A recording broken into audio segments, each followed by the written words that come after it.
Bonjour, nous sommes le 13 mars et on va faire notre cours d'algèbre linéaire 2 en ligne.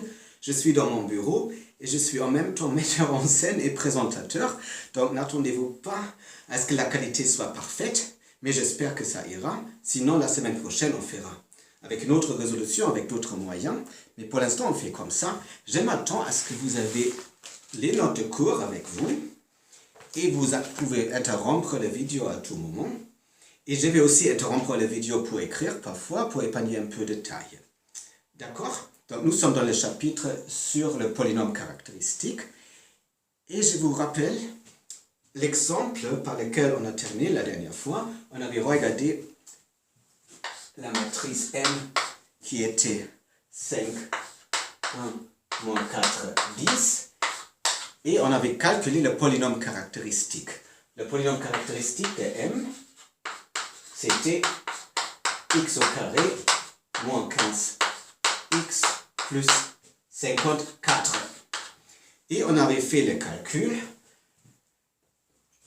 m au carré moins 15m plus 54. Donc qu'est-ce qu'on avait fait? Au lieu de x, on avait écrit m. Le 15, on avait laissé. Au lieu de x, on avait écrit m, comme je l'ai dit, plus 54. Mais 54, bah, c'est quoi? C'est pas une matrice. Donc c'est 54 fois l'identité. Et on avait fait le calcul avec tous les détails, on avait trouvé que c'est la matrice 0.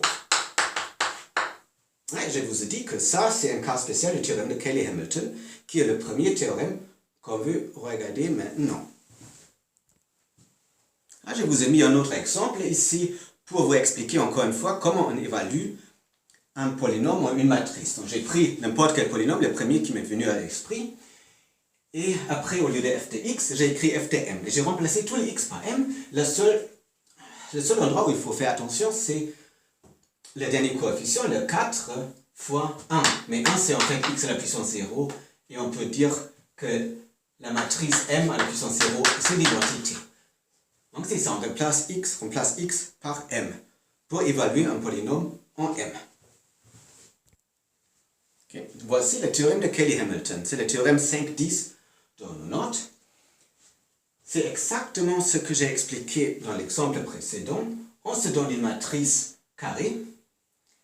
On calcule son polynôme caractéristique, car m de x, mais on remplace x par m, comme je l'ai expliqué, et on trouvera toujours 0, où 0 est la matrice 0. Dans la matrice où tous les coefficients sont 0. Ok, ça c'est le théorème de Cayley-Hamilton. Maintenant, on va le démontrer en deux étapes, je dirais. D'abord, je vais vous rappeler une chose en algèbre linéaire.